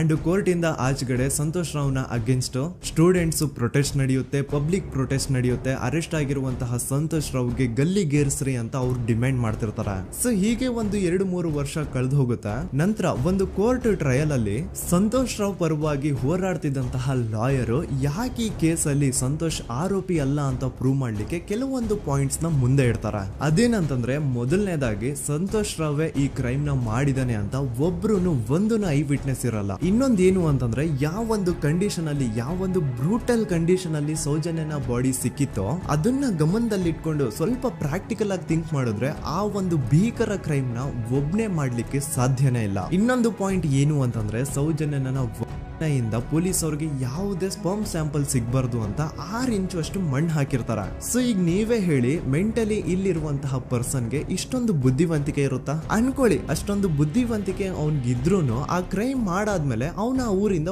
ಓಡ್ ಹೋಗ್ಬೋದಾಗಿತ್ತು. ಆದ್ರೆ ಮತ್ತ್ಯಾಕೆ ಅವನು ಅದೇ ಊರಲ್ಲೇ ಇರ್ತಾನೆ. ಅಂಡ್ ಸೌಜನ್ಯ ಕೊನೆಯದಾಗಿ ಪ್ರಕೃತಿ ಹಾಸ್ಪಿಟಲ್ ಮುಂದ್ಗಡೆಯಿಂದ ನಡ್ಕೊಂಡು ಹೋಗ್ತಾ ಇರ್ಬೇಕಾದ್ರೆ ಆ ಪ್ರಕೃತಿ ಹಾಸ್ಪಿಟಲ್ ನ ಸೆಕ್ಯೂರಿಟಿ ಗಾರ್ಡ್ ನೋಡ್ತಾನೆ. ಅಂಡ್ ಪ್ರಕೃತಿ ಹಾಸ್ಪಿಟಲ್ ನ ಆಚೆಗಡೆ CCTV ಕ್ಯಾಮರಾನು ಇರುತ್ತೆ. ಸಡನ್ಲಿ ಆ CCTV ಫುಟೇಜ್ ಕೂಡ ಕಾಣೆ ಆಗ್ಬಿಡುತ್ತಾ. ಇನ್ನೊಂದೇನು ಅಂತಂದ್ರೆ ಸೌಜನ್ಯ ಮರ್ಡರ್ ಆಗಿದ್ದು ನೆಕ್ಸ್ಟ್ ದಿನಾನೇ ಪೊಲೀಸ್ ಅವರು ಆರೋಪಿನ ಹಿಡಿದ್ರು. ಸೊ ಹಾಗಿದ್ದಾಗ ಆ ಕಲೆಕ್ಟ್ ಮಾಡಿರುವಂತಹ ಸ್ಪರ್ಮ್ ಸ್ಯಾಂಪಲ್ಸ್ ನ ಲ್ಯಾಬ್ ಗೆ ಕಳಿಸಿ ಇವನೇ ಆರೋಪಿ ಅಂತ ಕನ್ಫರ್ಮ್ ಮಾಡೋ ಬದಲಾಗಿ ಯಾಕೆ ಪೊಲೀಸ್ ಅವರು ಆ ಸ್ಪರ್ಮ್ ಸ್ಯಾಂಪಲ್ಸ್ ನ ತಮ್ಮ ಹತ್ರನೇ ಇಟ್ಕೊಂಡು 12 ದಿನವರೆಗೂ ಅದಕ್ಕೆ ಫಂಗಸ್ ಹಿಡಿಯೋವರೆಗೂ ಕಾದು ಆಮೇಲೆ ಅದನ್ನ ಲ್ಯಾಬ್ ಕಳಿಸಿದ್ರು. ಅಂಡ್ ಮೇನ್ ಇಂಪಾರ್ಟೆಂಟ್ ಆಗಿ ಸಂತೋಷ್ ರಾವ್ಗೆ ಒಂದು ಗುಪ್ತ ರೋಗ ಇರುತ್ತೆ, ಅದೇ ಫಿಮೋಸಿಸ್ ಅಂತ. ಈ ಕಾಯಿಲೆ ಏನು ಅಂತ ನಾನು ಈ ವಿಡಿಯೋದಲ್ಲಿ ಡೀಟೇಲ್ಡ್ ಆಗಿ ಎಕ್ಸ್ಪ್ಲೈನ್ ಮಾಡ್ಲಿಕ್ಕೆ ಆಗಲ್ಲ. ಜಸ್ಟ್ ತಿಳ್ಕೊಳ್ಳಿ, ಈ ಒಂದು ಕಾಯಿಲೆ ಇರೋರು ಇಂಟಿಮಸಿ ಮಾಡ್ಲಿಕ್ಕೆ ಆಗಲ್ಲ. ಇನ್ ಕೇಸ್ ಮಾಡಿದ್ರು ಅವರು ಸುಖ ಅಲ್ಲ ನರಕ ಕಾಣ್ತಾರ. ಸೊ ಇಷ್ಟೆಲ್ಲ ವ್ಯಾಲಿಡ್ ಪಾಯಿಂಟ್ಸ್, ಇಷ್ಟೆಲ್ಲ ಫ್ಯಾಕ್ಟ್ಸ್ ಕಣ್ ಮುಂದೆ ಇರಬೇಕಾದ್ರೆ ಸ್ಟಿಲ್ ಪೊಲೀಸ್ ಅವರು ಯಾಕೆ ಈ ಕ್ರೈಮ್ ನ ಸಂತೋಷ್ ರಾವೇ ಮಾಡಿದಾನೆ ಅಂತ ಇವನ್ ಹಿಂದೆ ಬಿದ್ದಿದ್ದಾರೆ. ಯಾಕೆ ಅವರು ಈ ಕ್ರೈಮ್ ಇವನ್ ಬಿಟ್ರೆ ಬೇರೆ ಯಾರಾದ್ರೂ ಮಾಡಿರ್ಬೋದಲ್ಲ ಅಂತ ಆ ಆಂಗಲ್ ಅಲ್ಲಿ ಇನ್ವೆಸ್ಟಿಗೇಷನ್ ಮಾಡ್ತಿಲ್ವಲ್ಲ ಅಂತ ಪೊಲೀಸ್ ಅವರ ಇನ್ವೆಸ್ಟಿಗೇಷನ್ ಮೇಲೆ ಈಗ ಕ್ವಶನ್ ಬರುತ್ತೆ. So after hearing all of this ಎಲ್ಲರಿಗೂ ಈಗ ಪೊಲೀಸ್ ಅವರ ಇನ್ವೆಸ್ಟಿಗೇಷನ್ ಮೇಲೆ ಡೌಟ್ ಬರುತ್ತೆ. ಅಂಡ್ ಈವನ್ ಸೌಜನ್ಯ ಅವ್ರ ಮನೆಯವರು ಕೂಡ ನಿಜವಾದ ಆರೋಪಿ ಸಂತೋಷ್ ಅಲ್ಲ ಅಂತ ತಮ್ಮ ಅಭಿಪ್ರಾಯನ ವ್ಯಕ್ತಪಡಿಸ್ತಾರೆ. ಆಗ ಅಲ್ಲಿವರೆಗೂ ಸಂತೋಷ್ ರಾವ್ನ ಗಲ್ಲಿಗೇರಿಸಿ ಅಂತ ಏನು student protest and public protest ಎಲ್ಲ ನಡೀತಾ ಇತ್ತು, ಈಗ ಅದೆಲ್ಲ ನಿಂತು ಹೋಗಿ ಎಲ್ಲಾ ಹೇಟ್ ರೇಟ್ ಪೊಲೀಸ್ ಅವ್ರ ಕಡೆಗೆ ಹೋಗುತ್ತೆ. ಪೊಲೀಸ್ ಅವರು ಈ ಕೇಸ್ ಅಲ್ಲಿ ಕರಪ್ಟ್ ಆಗಿದ್ದಾರೆ, ಪೊಲೀಸ್ ಅವರೇ ಸತ್ಯ ಮುಚ್ಚಿಡ್ಲಿಕ್ಕೆ ಟ್ರೈ ಮಾಡ್ತಿದ್ದಾರೆ. ಹಾಗಾಗಿ ಈ ಕೇಸ್ ನ ಇನ್ ಮುಂದೆ ಪೊಲೀಸ್ ಅವರಲ್ಲದೆ CBI ಅವರು ಇನ್ವೆಸ್ಟಿಗೇಷನ್ ಮಾಡಬೇಕು, ಈ ಕೇಸ್ ನ CBI ಒಪ್ಸಿ ಅಂತ ಅಗೇನ್ ಪ್ರೊಟೆಸ್ಟ್ ಗಳು ಸ್ಟಾರ್ಟ್ ಆಗ್ತವೆ. ಸೊ ಧರ್ಮಸ್ಥಳದಲ್ಲಿ ಇಷ್ಟೊಂದು ಹೋರಾಟಗಳಾಗ್ತಿದಾವೆ, ಒಬ್ಳು ಹುಡುಗಿ ಜೊತೆ ಇಷ್ಟೊಂದು ಅನ್ಯಾಯ ಆಗಿದೆ, ಆದ್ರೂ ಸಹ ಧರ್ಮಾಧಿಕಾರಿ ಏನು ಮಾತೇ ಆಡ್ತಿಲ್ವಲ್ಲ ಈ ಹುಡುಗಿ ಬಗ್ಗೆ ಅಂತ ಜನರು ಪ್ರಶ್ನೆ ಮಾಡಿದಾಗ ಆಗ ಧರ್ಮಾಧಿಕಾರಿನೂ ಜನರು ಮುಂದೆ ಬಂದ್ಬಿಟ್ಟು ಈ ಕೇಸ್ ನ CBI ಒಪ್ಸಿ ಅಂತ ಹೋರಾಟ ಮಾಡ್ತಾರ.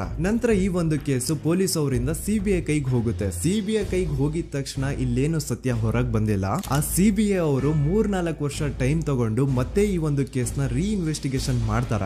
ಆದ್ರೆ ಅಲ್ಲೇನು ಇನ್ವೆಸ್ಟಿಗೇಷನ್ ಮಾಡ್ಲಿಕ್ಕೆ ಉಳ್ದೇ ಇರಲ್ಲ. ಆ ಪೊಲೀಸ್ ಅವರು ಅವ್ರ ಕೈಯಲ್ಲಿ ಈ ಕೇಸ್ ಇದ್ದಷ್ಟು ದಿನ ಎಷ್ಟಾಗುತ್ತೋ ಅಷ್ಟು ಎವಿಡೆನ್ಸ್ ನ ಡಿಸ್ಟ್ರಾಯ್ ಮಾಡ್ಬಿಟ್ಟಿರ್ತಾರ. ಸೊ ಹಾಗಾಗಿ ಅಲ್ಲಿ CBI ಅವ್ರಿಗೆ ಇನ್ವೆಸ್ಟಿಗೇಷನ್ ಮಾಡ್ಲಿಕ್ಕೆ ಏನ್ ಉಳ್ದೇ ಇರಲ್ಲ. ಆದ್ರೂ ಸ್ಟಿಲ್ ಅವರು 3-4 ಇಯರ್ಸ್ ಟೈಮ್ ತಗೊಂಡು ನಂತರ ಫೈನಲಿ ಒಂದು ರಿಪೋರ್ಟ್ ನ ಕೋರ್ಟ್ ಗೆ ಸಬ್ಮಿಟ್ ಮಾಡ್ತಾರ.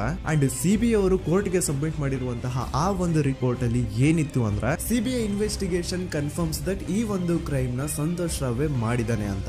ಆದ್ರೆ ಐರೋನಿ ಈಸ್ ಇದೇ ಒಂದು ರಿಪೋರ್ಟ್ ಅಲ್ಲಿ ಇವ್ರು ಏನ್ ಹೇಳ್ತಾರೆ ಅಂದ್ರೆ ಅವ್ರಿಗೆ ಯಾವುದೇ ತರ ಎವಿಡೆನ್ಸ್ ಸಿಕ್ಕಿಲ್ಲ ಅಂತ. ಯಾಕಂದ್ರೆ ಈ ಸೌಜನ್ಯ ಕೇಸು ಪೊಲೀಸ್ ಅವ್ರ ಕೈಯಲ್ಲಿ ಇದ್ದಾಗ ಪೊಲೀಸ್ ಅವರು ತಮ್ಮ ನಿರ್ಲಕ್ಷ್ಯದಿಂದ ಎಲ್ಲಾ ಎವಿಡೆನ್ಸ್ ನ ಕಳ್ಕೊಂಡ್ಬಿಟ್ಟಿರ್ತಾರೆ. ಅಂತದ್ರಲ್ಲಿ ಯಾವ ಒಂದು ಆಧಾರದ ಮೇಲೆ ಇವರು ಸಂತೋಷ್ ರಾವೇ ಈ ಕ್ರೈಮ್ ನ ಮಾಡಿದ್ದಾರೆ ಅಂತ ಕ್ವಶನ್ ಮಾಡಿದಾಗ CBI ಅವ್ರ ಕಡೆಯಿಂದ ನೋ ಆನ್ಸರ್. ನೋಡಿ, ಮೊದ್ಲು ಈ ಒಂದು ಕೇಸ್ ನ ಪೊಲೀಸ್ ಅವರು ಇನ್ವೆಸ್ಟಿಗೇಷನ್ ಮಾಡಿ ನಂತರ ಈ ಒಂದು ಕೇಸು CBI ಅವ್ರ ಕೈಗೆ ಹೋಗಿ ಅವರು 3-4 ವರ್ಷ ಟೈಮ್ ತಗೊಂಡು ಇನ್ವೆಸ್ಟಿಗೇಷನ್ ಮಾಡಿ ದೆನ್ ಫೈನಲ್ ರಿಪೋರ್ಟ್ ನ ಕೋರ್ಟ್ ಗೆ ಸಬ್ಮಿಟ್ ಮಾಡೋಷ್ಟ್ರಲ್ಲಿ ಸುಮಾರು 5-6 ವರ್ಷ ಕಳೆದು ಹೋಗಿರುತ್ತೆ ಅಂಡ್ ಸ್ಟಿಲ್ ಈ ಒಂದು ಕೇಸಲ್ಲಿ ಏನೂ ಕನ್ಕ್ಲೂಷನ್ ಸಿಕ್ಕಿರಲ್ಲ.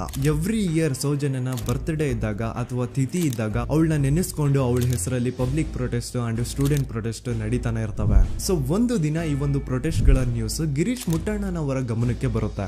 ಯಾರು ಈ ಗಿರೀಶ್ ಮುಟ್ಟಣ್ಣನವರ ಅಂದ್ರೆ ಇವರು very honest X police man. ನೀವು ನಂಬಲ್ಲ, ಇವ್ರು ಪೊಲೀಸ್ ಆಫೀಸರ್ ಇದ್ದಾಗ ಪಬ್ಲಿಕ್ ಅಲ್ಲಿ ಒಬ್ಬ MLA ಹೊಡೆದಿರ್ತಾರ. ಅಷ್ಟೇ ಅಲ್ಲ, ಪೊಲೀಸ್ ಡಿಪಾರ್ಟ್ಮೆಂಟ್ ಅಲ್ಲಿ ಕರಪ್ಷನ್ ಇದೆ, ಕರಪ್ಷನ್ ಇದ್ದಿದ್ ಕಡೆ ನಾನ್ ಇರಲ್ಲ ಅಂತ ಹೇಳ್ಬಿಟ್ಟು ತಮ್ಮ ಪೊಲೀಸ್ ಡ್ಯೂಟಿನ ಬಿಟ್ಬಿಟ್ಟು ಈಗ ಸಮಾಜದಲ್ಲಿ ಏನೇ ಅನ್ಯಾಯ ಆಗಿದ್ರು ಅದ್ರ ಅಗೇನ್ಸ್ಟ್ ವಾಯ್ಸ್ ರೈಸ್ ಮಾಡ್ತಿದಾರ. ಸೊ ಈ ಗಿರೀಶ್ ಮುಟ್ಟಣ್ಣನವರಿಗೆ ಸೌಜನ್ಯ ಕೇಸ್ ಬಗ್ಗೆ ಗೊತ್ತಾದಾಗ ಅವ್ರಿಗೆ ಈ ಕೇಸು ತುಂಬಾನೇ ಕಾಡುತ್ತೆ.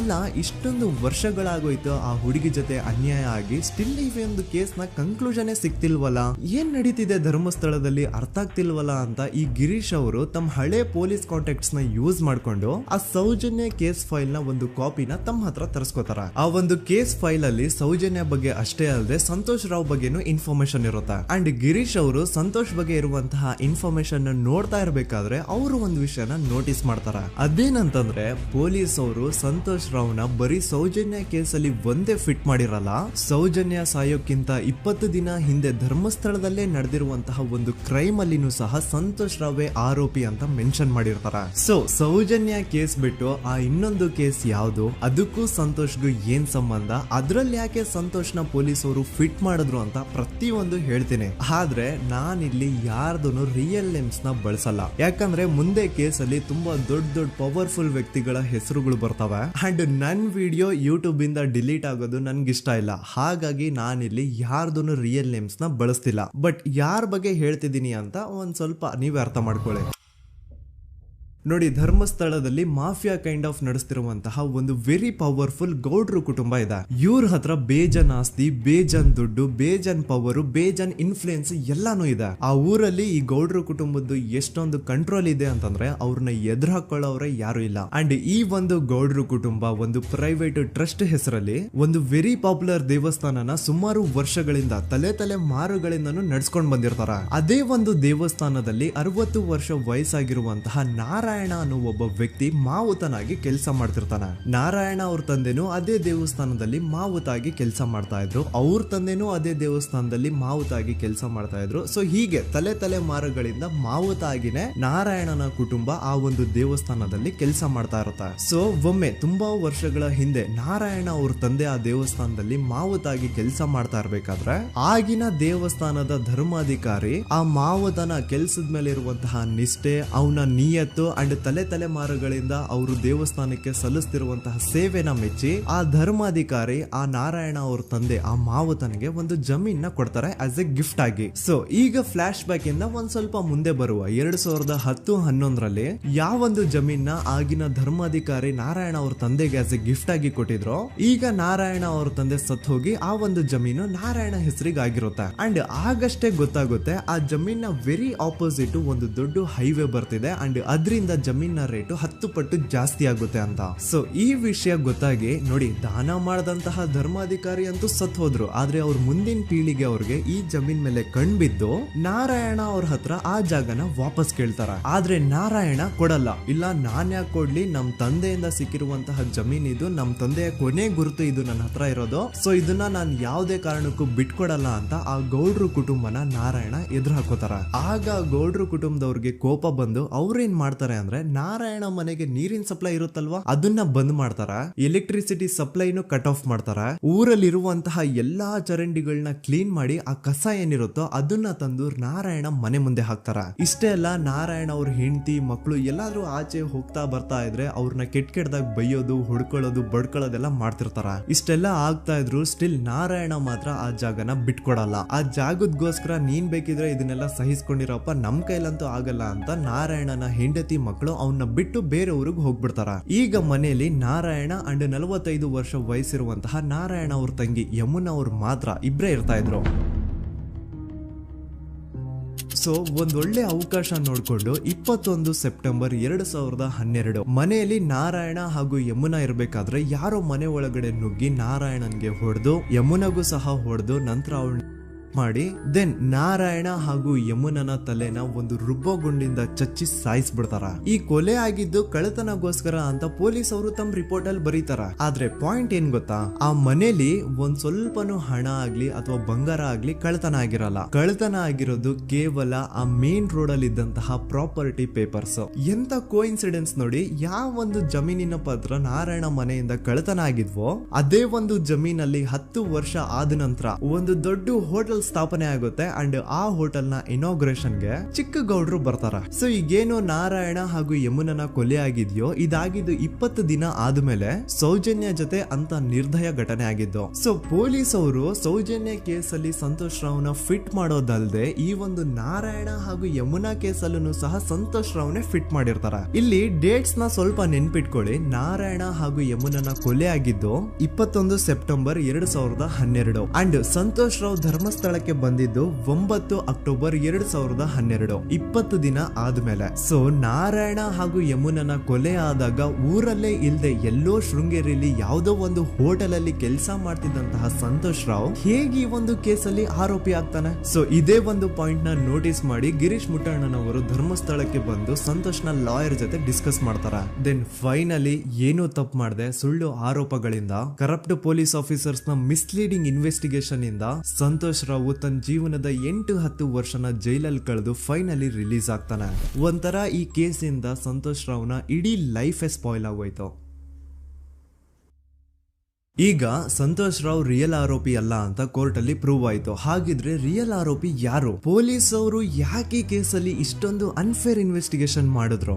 ಯಾರ ರಿಯಲ್ ಹೆಸರನ್ನ ಮುಚ್ಚಿಡ್ಲಿಕ್ಕೆ ಪೊಲೀಸ್ ಆಫೀಸರ್ಸ್ ಈ ಒಂದು ಕೇಸಲ್ಲಿ ಸಂತೋಷ್ ರಾವ್ನ ಸಿಗ್ಹಾಕ್ಸಿದ್ರು? ಇದೆಲ್ಲ ಥಿಂಕ್ ಮಾಡ್ತಾ ಹೋದ್ರೆ ನೋಡಿ, ಆ ಊರಲ್ಲಿ ಆ ಪೊಲೀಸ್ ಆಫೀಸರ್ಸ್ಗೆ ಲಂಚ ಕೊಡೋಷ್ಟು, ಒಂದು ಪೊಲೀಸ್ ಇನ್ವೆಸ್ಟಿಗೇಷನ್ ನ ಸ್ಟಾಪ್ ಮಾಡೋಷ್ಟು ಅಥವಾ ಇನ್ವೆಸ್ಟಿಗೇಷನ್ ನ ಮಿಸ್ಲೀಡ್ ಮಾಡೋಷ್ಟು ಇನ್ಫ್ಲುಯೆನ್ಸ್ ಆಗ್ಲಿ, ಪವರ್ ಆಗ್ಲಿ ಅಥವಾ ಮನಿ ಆಗ್ಲಿ ಊರಿನ ಗೌಡ್ರು ಹತ್ರ ಮಾತ್ರ ಇದ್ದಿದ್ದು. ಸೊ ಈಗ ಸಂಶಯದ ಮುಳ್ಳು ಗೌಡ್ರು ಕಡೆ ತಿರುಗುತ್ತಾ. ನೋಡಿ, ಪೊಲೀಸ್ ಅವರು ಸುಮ್ನೆ ಸಂತೋಷ್ ರಾವ್ನ ನಾರಾಯಣ ಹಾಗೂ ಯಮುನಾ ಕೇಸಲ್ಲಿ ಫಿಟ್ ಮಾಡಿದ್ರು. ಈಗ ಆ ಒಂದು ಕೊಲೆ ಪ್ರಕರಣಕ್ಕೂ ಸಂತೋಷ್ ರಾವ್ಗೂ ಏನು ಸಂಬಂಧನೇ ಇರಲಿಲ್ಲ. ಹಂಗೆ ಥಿಂಕ್ ಮಾಡಿ, ನಾರಾಯಣ ಸತ್ರೆ ಅಥವಾ ಅವನ ತಂಗಿ ಯಮುನಾ ಸತ್ರೆ ಯಾರಿಗ ಅಡ್ವಾಂಟೇಜ್ ಆಗುತ್ತೆ? ಊರಿನ ಗೌಡ್ರಿಗೆ, ಯಾಕಂದ್ರೆ ಅವ್ರಿಗೆ ಜಮೀನ್ ಸಿಗುತ್ತಾ. ಸೊ ಈಗ ನಾರಾಯಣ ಹಾಗೂ ಯಮುನಾ ಕೇಸಲ್ಲಿ ಸಂತೋಷ್ ರಾವ್ ಆರೋಪಿ ಅಲ್ಲ ಅಂತ ಪ್ರೂವ್ ಆದ್ಮೇಲೆ ಹಾಗಿದ್ರೆ ಆ ಕೊಲೆ ಮಾಡಿದವ್ರು ಯಾರು ಅಂತ ಹಾಗೆ ಥಿಂಕ್ ಮಾಡಿದ್ರೆ ಗಿರೀಶ್ ಮುಟ್ಟಣ್ಣನವರಿಗೆ ಆ ಊರಿನ ಗೌಡ್ರ ಮೇಲೆ ಡೌಟ್ ಬರುತ್ತೆ. ಅದೇ ಒಂದು ಡೌಟ್ ಅಲ್ಲಿ ಗಿರೀಶ್ ಮುಟ್ಟಣ್ಣನವರು ಮಹೇಶ್ ತಿಮ್ರೊಡ್ಡಿ ಅಂತ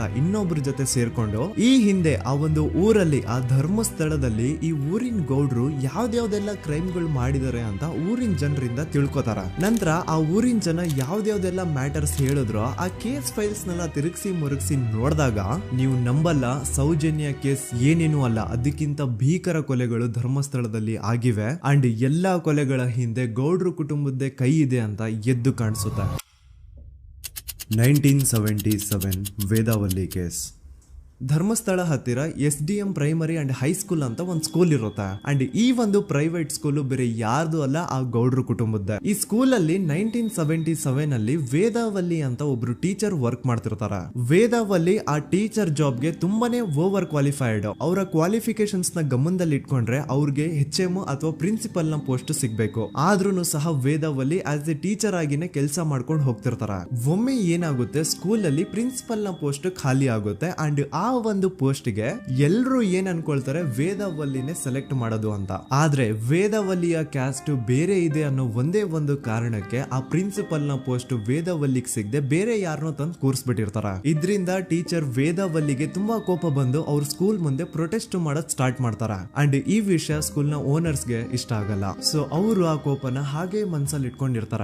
ಒಮ್ಮೆ ಏನಾಗುತ್ತೆ, ಸ್ಕೂಲ್ ರಜೆ ಇರುತ್ತೆ, ವೇದಾವಲ್ಲಿ ಮನೇಲಿ ಇರ್ತಾರ ಅಂಡ್ ಅವ್ರ ಹಸ್ಬೆಂಡ್ ಡಾಕ್ಟರ್ ಅರಳೆ ಅವ್ರಿಗೆ ಯಾವ್ದೋ ಬೇರೆ ಊರಲ್ಲಿ ಒಂದು ಕಾಲೇಜ್ ಅಲ್ಲಿ ಸೆಮಿನಾರ್ ಏನೋ ಇರುತ್ತೆ. ಸೊ ಅವರು ಅಲ್ಲಿಗೆ ಹೋಗಿರ್ತಾರೆ. ಈಗ ಮನೇಲಿ ಇರೋದು ವೇದಾವಲ್ಲಿ ಒಂದೇ. ಇದೇ ಒಂದು ಅವಕಾಶನ ನೋಡ್ಕೊಂಡು ಯಾರೋ ವೇದಾವಲ್ಲಿ ಅವ್ರ ಮನೆಗೆ ನುಗ್ಗಿ ವೇದಾವಲ್ಲಿಗೆ ಹೊಡೆದು ನಂತರ ಅವ್ರನ್ನ ಮಾಡಿ ನಂತರ ಅವ್ರನ್ನ ಜೀವಂತವಾಗಿ ಸುಟ್ಬಿಡ್ತಾರ. ಸ್ವಲ್ಪ ಹೊತ್ತು ನಂತರ ರಾತ್ರಿ ಆಗ್ತಿದ್ದಂಗೆ ಡಾಕ್ಟರ್ ಅರಳೆ ಅವರು ಮನೆಗೆ ವಾಪಸ್ ಬರ್ತಾರೆ ಅಂಡ್ ಮನೆ ಒಳಗಡೆ ಬಂದ್ ನೋಡಿದ್ರೆ ವೇದವಲ್ಲಿ ಅವರು ಸತ್ ಹೋಗಿ ಅವರ ಬಾಡಿ ಸುಟ್ ಹೋಗಿ ನೆಲದ ಮೇಲೆ ಬಿದ್ದಿದೆ. ಹೆಂಡತಿನ ಕಳ್ಕೊಂಡಿರುವಂತಹ ದುಃಖನ ಸೈಡ್ಗೆ ಇಟ್ಟು ಡಾಕ್ಟರ್ ಅರಳೆ ಅವರು ಮೊದ್ಲು ಪೊಲೀಸ್ ಸ್ಟೇಷನ್ ಹೋಗ್ಬಿಟ್ಟು ನಮ್ ಮನೆಗೆ ನಾನು ಇಲ್ದೇ ಇರುವಂತಹ ಸಮಯನ ನೋಡ್ಕೊಂಡು ಯಾರೋ ಮನೆ ಒಳಗಡೆ ನುಗ್ಗಿ ನನ್ನ ಹೆಂಡತಿನ ಹೊಡೆದು ನಂತರ ಅವಳನ್ನ ತುಂಬಾ ಭೀಕರವಾಗಿ ಸಾಯಿಸಿದರೆ ಅಂತ ಪೊಲೀಸ್ ಅವ್ರಿಗೆ ರಿಪೋರ್ಟ್ ಕೊಡಕ್ ಹೋದ್ರೆ ಅಲ್ಲಿ ಪೊಲೀಸ್ ಅವರು ಉಲ್ಟಾ ಡಾಕ್ಟರ್ ಅರಳೆ ಮೇಲೆನೆ FIR ಬರ್ದು ನೀನೇ ನಿನ್ ಹೆಂಡತಿನ ಸಾಯಿಸಿದ್ಯಾ, ನಾಟಕ ಮಾಡಬೇಡ ಅಂತ ಅವ್ರನ್ನೇ ಅರೆಸ್ಟ್ ಮಾಡ್ಬಿಡ್ತಾರ. ನಂತರ 2-3 ವರ್ಷ ಜೈಲಲ್ಲೇ ಇದ್ದು ಡಾಕ್ಟರ್ ಅರಳೆ ಅವರು ತಮ್ಮ ಫ್ರೆಂಡ್ಸ್ ಅಂಡ್ ಫ್ಯಾಮಿಲಿ ಮೂಲಕ ಎವಿಡೆನ್ಸ್ ನೆಲ್ಲ ಕಲೆಕ್ಟ್ ಮಾಡಿಸಿ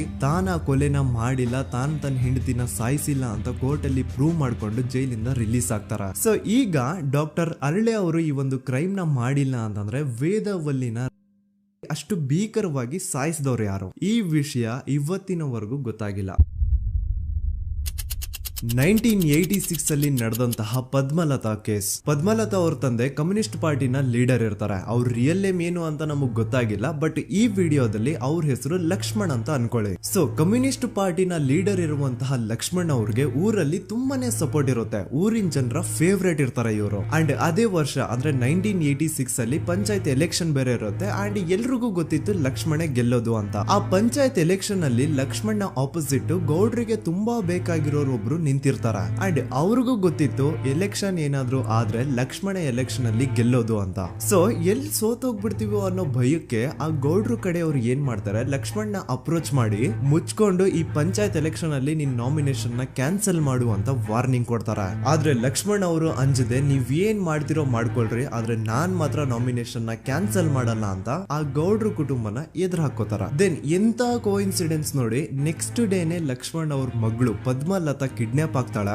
ಸುಮಾರು 56 ದಿನ ಅವಳನ್ನ ಯಾರೋ ಕಿಡ್ನಾಪ್ ಮಾಡ್ತಾರೆ ಅಂಡ್ ಆ 56 ದಿನ ಡೈಲಿ ಅವಳನ್ನ ಶೋಷಣೆ ಕೂಡ ಮಾಡ್ತಾರೆ. ನಂತರ 56 ದಿನ ಆದ್ಮೇಲೆ ಪದ್ಮಲತನ ಬಾಡಿ ನೇತ್ರಾವತಿ ನದಿಲಿ ತೇಲ್ತಾ ಸಿಗುತ್ತಾ. ಆಸ್ ಎಕ್ಸ್ಪೆಕ್ಟೆಡ್ ಈ ಕೇಸಲ್ಲೂ ಪೊಲೀಸ್ ಅವ್ರ ಕಡೆಯಿಂದ ಪ್ರಾಪರ್ ಇನ್ವೆಸ್ಟಿಗೇಷನ್ ಆಗಲ್ಲ ಅಂಡ್ ಯಾರ್ ಪದ್ಮಲತನ ಕಿಡ್ನಾಪ್ ಮಾಡಿದ್ರು, ಯಾರು ಅವಳನ್ನ 15 ದಿನವರೆಗೂ ಶೋಷಣೆ ಮಾಡಿ ನಂತರ ಅವಳನ್ನ ಅಷ್ಟು ಭೀಕರವಾಗಿ ಸಾಯಿಸಿದ್ರು ಅಂತ ಇವತ್ತಿನ ದಿನದವರೆಗೂ ಗೊತ್ತಾಗಿಲ್ಲ.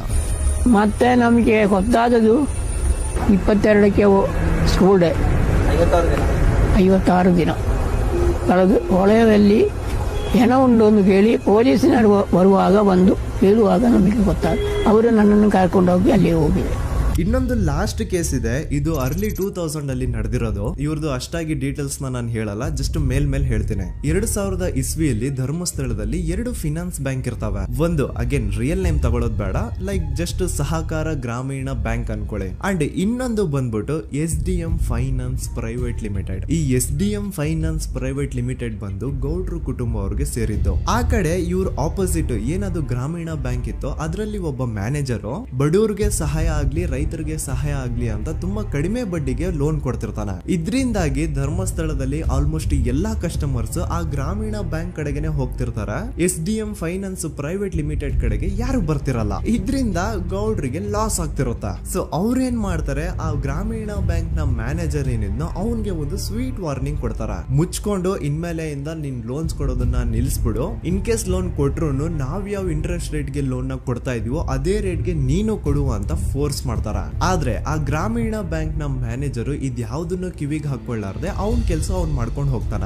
ದೆನ್ ಸಡನ್ಲಿ ಒಂದು ದಿನ ಬ್ಯಾಂಕ್ ಮ್ಯಾನೇಜರ್ ನ ಹೆಂಡತಿನ ಮನೆ ಒಳಗಡೆನೆ ನುಗ್ಗಿ ಯಾರು ಮಾಡಿ ತುಂಬಾ ಭೀಕರವಾಗಿ ಸಾಯಿಸ್ಬಿಡ್ತಾರ. ಇದರ ರಿಗಾರ್ಡಿಂಗ್ ಆ ಬ್ಯಾಂಕ್ ಮ್ಯಾನೇಜರ್ ಪೊಲೀಸ್ ಸ್ಟೇಷನ್ ಅಲ್ಲಿ ಕಂಪ್ಲೇಂಟ್ ಕೊಡಕ್ ಹೋದ್ರೆ ಪೊಲೀಸ್ ಅವರು ಉಲ್ಟಾ ಆ ಬ್ಯಾಂಕ್ ಮ್ಯಾನೇಜರ್ ಹೆಸರಲ್ಲೇ FIR ಬರ್ದು ನೀನೇ ನಿನ್ ಹೆಂಡತಿನ ಸಾಯಿಸಿದ್ಯಾ ಅಂತ ಅವನ್ನೇ ಅರೆಸ್ಟ್ ಮಾಡ್ಬಿಡ್ತಾರ. ನಂತರ 1-2-3 ವರ್ಷ ಆ ಬ್ಯಾಂಕ್ ಮ್ಯಾನೇಜರ್ ಜೈಲಲ್ಲಿ ಇರ್ತಾನೆ. ಅದಾದ್ಮೇಲೆ ಅವನ ಕ್ರೈಮ್ ನ ಮಾಡಿಲ್ಲ ಅಂತ ಕೋರ್ಟ್ ಅಲ್ಲಿ ಪ್ರೂವ್ ಆಗುತ್ತೆ. ಆದ್ರೆ ರಿಯಲ್ ಕ್ರೈಮ್ ಮಾಡಿದವರು ಯಾರು ಅಂತ still it's A question mark. And ಇನ್ನೊಂದು ನಾರಾಯಣ ಅಂಡ್ ಯಮುನಾ ಕೇಸ್ ಬಗ್ಗೆ ಅಂತೂ ನಾನು ಆಗ್ಲೇ ನಿಮ್ಗೆ ಎಕ್ಸ್ಪ್ಲೇನ್ ಮಾಡಿದೆ. ಸೊ ಎಂತ ಕೋಇನ್ಸಿಡೆಂಟ್ಸ್ ಗಳು ನೋಡಿ, ಯಾರೆಲ್ಲ ಆ ಧರ್ಮಸ್ಥಳದಲ್ಲಿ ಗೌಡ್ರು ಕುಟುಂಬನ ಎದುರಾಕೊಂಡಿದಾರೋ ಅವ್ರ ಜೀವನದಲ್ಲಿ ಏನೋ ಒಂದು ತುಂಬಾ ದೊಡ್ಡ ದುರಂತ ನಡೆದು ಹೋಗುತ್ತಾ. ಅಂಡ್ ಸರ್ಪ್ರೈಸಿಂಗ್ಲಿ ಅವ್ರ ಕೇಸಲ್ಲಿ ಪೊಲೀಸ್ ಅವ್ರ ಕಡೆಯಿಂದ ಪ್ರಾಪರ್ ಇನ್ವೆಸ್ಟಿಗೇಷನ್ ಆಗಲ್ಲ ಅಂಡ್ ಯಾರ ಕ್ರೈಮ್ ನ ಮಾಡಿದ್ರು ಅಂತ ಯಾವತ್ತೂ ಹೊರಗ್ ಬರೋದೇ ಇಲ್ಲ. ಸೊ ಈ ಗೌಡ್ರು ಕುಟುಂಬದವರು ಧರ್ಮಸ್ಥಳದಲ್ಲಿ ಬೇಜನ್ ಕರ್ಮಕಾಂಡಗಳನ್ನ ಮಾಡಿದ್ದಾರೆ ಅಂಡ್ ಅವ್ರ ಪವರ್ ಅಂಡ್ ಅವ್ರಿಗಿರುವಂತಹ ಇನ್ಫ್ಲೂಯೆನ್ಸ್ ಇಂದ ಆ ಎಲ್ಲಾ ಕೇಸ್ ನ ಮುಚ್ಚಾಕಿದ್ದಾರೆ ಅಂತ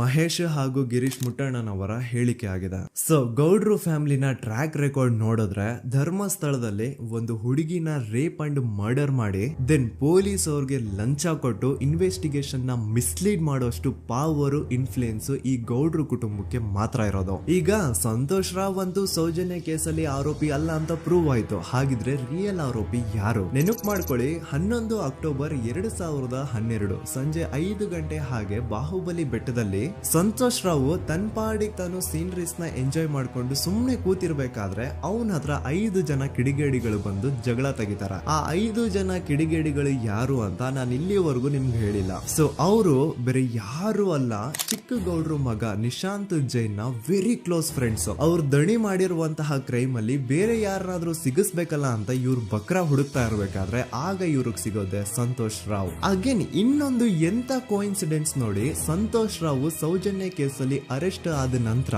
ಚಿಕ್ಕ ಗೌಡ್ರು ಮಗ ನಿಶಾಂತ್ ಜೈನ್ ದೇಶನೇ ಬಿಟ್ಟು ಹೋಗ್ಬಿಡ್ತಾನೆ. ಈ ಕೇಸಲ್ಲಿ ಚಿಕ್ಕ ಗೌಡ್ರು ಮಗ ಇನ್ವಾಲ್ವ್ಮೆಂಟ್ ಇದೆ ಅಂತ ಯಾರಿಗೂ ಡೌಟೇ ಬರ್ತಾ ಇರ್ಲಿಲ್ಲ. ಡೌಟ್ ಯಾವಾಗ ಬಂತು ಅಂದ್ರೆ ಆ 5 ಜನ ಕಿಡಿಗೇಡಿಗಳು ಯಾರು ಸಂತೋಷ್ನ ಈ ಒಂದು ಕೇಸಲ್ಲಿ ಸಿಗಾಕ್ಸಿದ್ರು ಆ 5 ಜನರಲ್ಲಿ ಒಬ್ಬ ರವಿ ಪೂಜಾರಿ ಅಂತಾನು ಇರ್ತಾನೆ.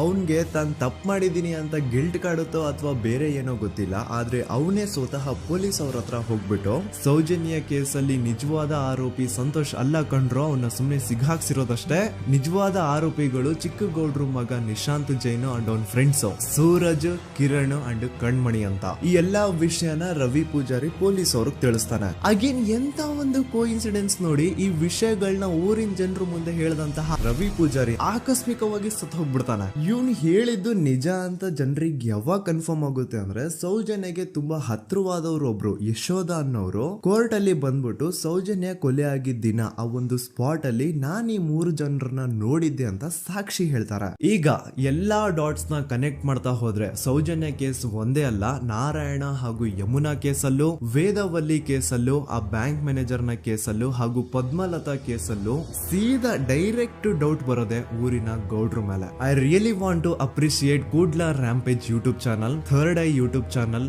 ಗಿರೀಶ್ ಮುಟ್ಟಣ್ಣನವರು ಸರ್ ಹಾಗೂ ಮಹೇಶ್ ಅವರು ಅಂಡ್ ಆಲ್ ಅದರ್ಸ್. ಇವರ ಕಾನ್ಸ್ಟೆಂಟ್ ಎಫರ್ಟ್ಸ್ ಇಂದಾನೆ ಸತ್ಯ ಏನಂತ 1 by 1 ಹೊರಗೆ ಬರ್ತಿದೆ and they are trying their level best to catch real criminals. At present Soujanya case ಬಗ್ಗೆ ಅಪ್ಡೇಟ್ ಏನು ಅಂತಂದ್ರೆ ಹೈಕೋರ್ಟ್ ವರೆಗೂ ಈ ಒಂದು ಕೇಸ್ ಹೋಗಿದೆ ಅಂಡ್ ಈ ಕೇಸಲ್ಲಿ ಈಗ ಇನ್ನೊಮ್ಮೆ ಮತ್ತೆ ಫ್ರೆಶ್ ಆಗಿ ರೀಇನ್ವೆಸ್ಟಿಗೇಷನ್ ಸ್ಟಾರ್ಟ್ ಆಗಬೇಕು ಅಂತ ಹೋರಾಟ ನಡೀತಿದೆ.